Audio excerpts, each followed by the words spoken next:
Market time stream में इस वक्त आप देख रहे हैं सिलसिला बाजारों का। मैं हूं निशा गुप्ता। बात करेंगे सिलसिला बाजारों के में कि इस हफ्ते का बाजार कैसा देखने को मिला है, क्या सिलसिला देखने को मिला है, क्योंकि बाजारों के अंदर अच्छी खरीदारी के साथ तो कई कमोडिटीज देखने को मिली, वहीं यहाँ पर कई कमोडिटीज के अंदर गिरावट भी बनती हुई नजर आई है।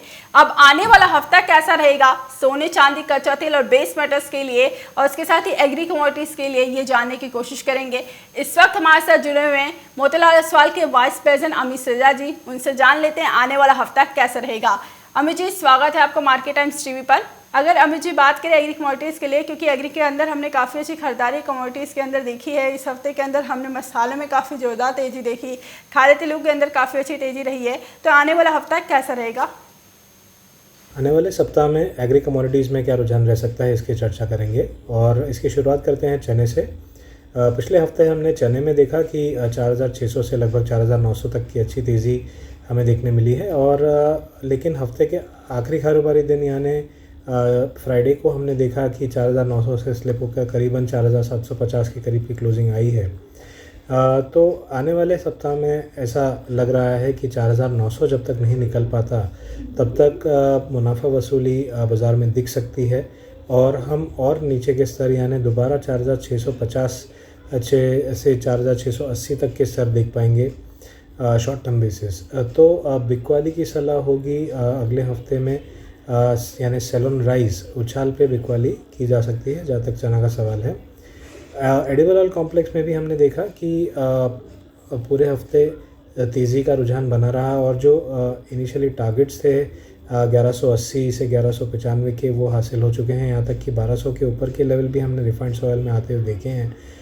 तो रिफाइंड ऑयल में आगे चलते हुए क्योंकि पिछले जो हाइस थे 1210 के करीब, वहाँ पर एक पॉज लिया है बाज़ार ने या एक रेजिस्टेंस लिया है, तो ऐसा पॉसिबल है कि पहले 3 या 4 सेशन में हमें करेक्शन देखने मिले 1175 तक। तो सेल ऑन रैलीज की सलाह रिफाइंड ऑयल में भी होगी, हालांकि ये शॉर्ट टर्म ट्रेड होगा यानी 3 से 4 सेशंस के लिए होगा। 1175 से 1180 के आसपास अगर बाज़ार सस्टेन होता है तो उसके बाद हम दोबारा तेज़ी लौटते हुए देख पाएंगे। वहीं अगर हम सोयाबीन की बात करें तो 5,000 के ऊपर के स्तर जो हमने पिछले हफ्ते डिस्कस किए थे एज अ टारगेट वो हासिल हो चुके हैं। 5,100 के करीब की क्लोजिंग आई है और अब ऐसा लग रहा है कि जो ये रैली है ये और एक्सटेंड होगी, यानी एक ब्रीफ करेक्शन ज़रूर दिख सकती है 5,000 या 4,950 के करीब, लेकिन वो एक फ्रेश एंट्री लेवल होगा 5,250 के नए लाइफ टाइम हाई के लिए। तो 5,250 के लक्ष्य को लेकर चला जा सकता है शॉर्ट टर्म बेसिस। वहीं अगर हम सीपीओ की बात करें तो लगभग 1,076 के करीब की क्लोजिंग आई है और 1,100 का एक साइकोलॉजिकल और एक महत्वपूर्ण टेक्निकल लेवल भी है जो अगर बाज़ार नहीं निकाल पाता तो मुनाफा वसूली हावी हो सकती है। तो इनिशियली हो सकता है हम 1,100 के करीब बाज़ार को जाता हुआ देखें, लेकिन यहाँ पर एक इम्पॉर्टेंट रेजिस्टेंस है। तो मैं निवेशकों को यहाँ पर नई पोजीशन बनाने की सलाह नहीं दूंगा, थोड़ा वेट एंड वॉच की पॉलिसी अडॉप्ट करनी चाहिए, यानी रुक के काम किया जाए और जो शॉर्ट टर्म ट्रेडर्स हैं जब वो 1,100 के करीब प्राइजेस जाती हैं तो वहाँ पर एक सेल का चांस भी ले सकते हैं और इस ट्रेड के लिए स्ट्रिक्टली 1,120 का स्टॉप होना चाहिए।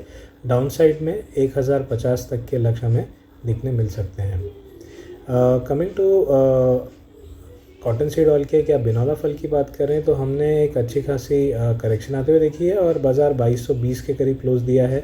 इसके पिछले हफ्तों में हमने देखा था कि 2,000 से लगभग 2,330 तक की लगातार तेज़ी देखने मिली है। तो एक मुनाफा वसूली का दौर ज़रूर चल रहा है और ऐसा लगता है कि थोड़ा और एक्सटेंड होगा, 2,180 तक इनिशियली प्राइजेस जाएंगी, क्योंकि बाकी भी जो एग्री कमोडिटीज़ हैं जैसे चना या एडिबल ऑयल उनमें भी एक प्रॉफिट बुकिंग की संभावना दिख रही है। तो बिनौला फल में भी 2,180 तक प्राइजेस देख सकते हैं, इसलिए शॉर्ट टर्म ट्रेडर्स उछाल पे बिकवाली कर सकते हैं, लेकिन जो लंबी अवधि के निवेशक हैं मैं सलाह दूंगा कि 2,180 के करीब मिले तो बाई करके चल सकते हैं 2,100 के स्टॉप के साथ, क्योंकि अपसाइड में अभी भी 2,400 का जो एक ओवरऑल टारगेट है वो पेंडिंग है। सिमिलरली हमने M6 कॉटन में भी देखा कि 22,100 का जो लक्ष्य था वो पिछले हफ्ते हासिल हुआ और बाज़ार 21,650 के करीब क्लोजिंग दे पाया है। तो कॉटन सीड ऑयल के साथ कॉटन में भी कहीं ना कहीं एक प्रॉफिट बुकिंग हावी हो सकती है, यानी ऊपरी स्तरों पर बिकवाली हम देख सकते हैं, हम मुनाफा वसूली देख सकते हैं। 21,850 से 21,900 का एक रेजिस्टेंस है, जब तक वो होल्ड कर रहा है तब तक पॉसिबल है कि हम 21,400 तक भी प्राइजेस को फिसलता हुआ देख सकते हैं। अब बात करते हैं मसाला पैक में, तो काफ़ी एक्शन था मसाला पैक में। हमने धनिया और हल्दी इन दोनों में बढ़िया तेज़ी देखी है। धनिया में हमने 7,360 के ऊपर के हाईज़ देखे, लेकिन क्लोजिंग जो हाई थी हफ्ते की वो 7,170 के करीब देखने मिली है। आने वाले हफ्ते में ये जो करेक्शन है इनिशियली ज़रूर एक्सटेंड हो सकती है, और हो सकता है हम 7,000 के आसपास अभी प्राइजेस को स्लिप होता हुआ देखें करेक्शन की वजह से।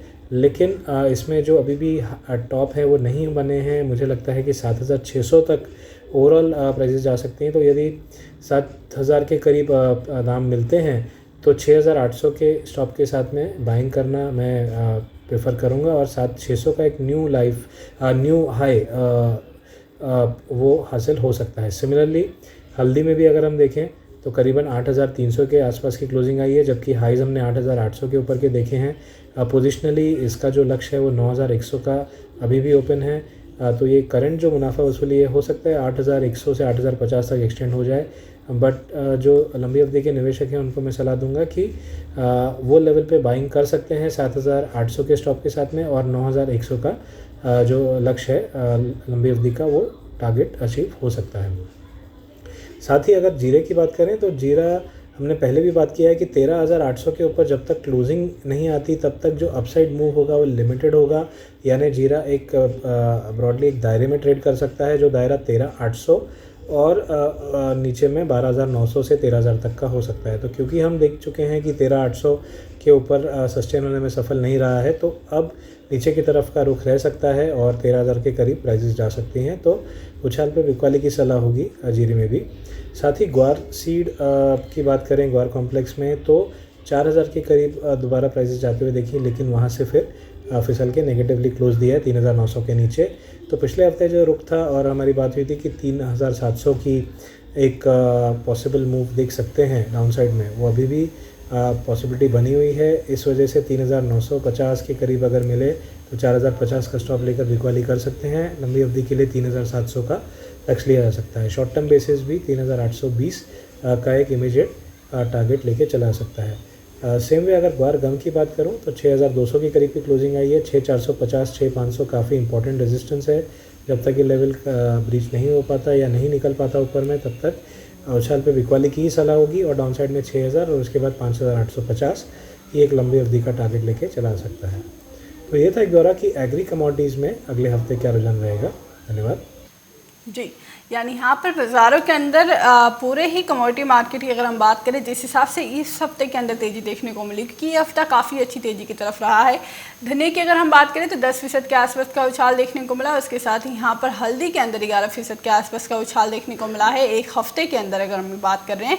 उसके साथ ही जीरे के अंदर मामूली सी करेक्शन देखने को मिली है। तो ओवरऑल बाजार इस हफ्ते का जो रहा है, सोयाबीन के अंदर भी स्तंभ स्तर देखने को मिले, अच्छी खरीदारी बनती हुई नजर आई है, 5% से ज़्यादा की तेज़ी देखने को मिली।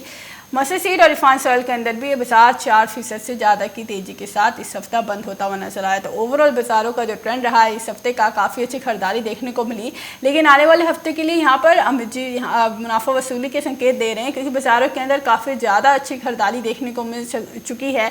तो आने वाला हफ्ता एक करेक्शन मोड, एक प्रॉफिट बुकिंग के तौर पर रह सकता है। हालांकि जिस हिसाब से फंडामेंटल्स और टेक्निकल चार्ट्स कह रहे हैं उसके अकॉर्डिंगली बाजारों के अंदर लंबी अवधि की तेज़ी है। तो आने वाला हफ्ता थोड़ी सी करेक्शन दिखा सकता है, उसके बाद बाजार वापस से रिकवर होते हुए नजर आएंगे। तो निचले स्तरों पर खरीदारी की सलाह यहाँ पर जानकारों द्वारा दी जा रही है, क्योंकि लंबी अवधि के अंदर अगर हम मसालों की बात करें तो अच्छी तेजी देखने को मिल सकती है।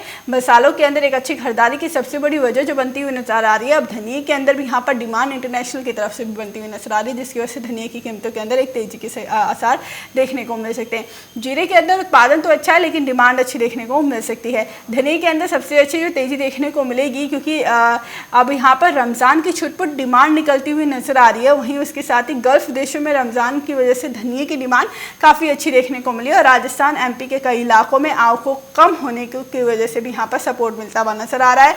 और यहाँ पर 15 मार्च के बाद अब मसाला कंपनियों की वजह से वहाँ से भी मांग आने की आशंका जताई जा रही है, तो जिसकी वजह से कीमतों के अंदर एक अच्छा उछाल रहेगा। मसालों के अंदर, हल्दी की कीमतों के अंदर भी अच्छा उछाल रहेगा। लंबी अवधि की तेजी लगातार बनती हुई नजर आ सकती है।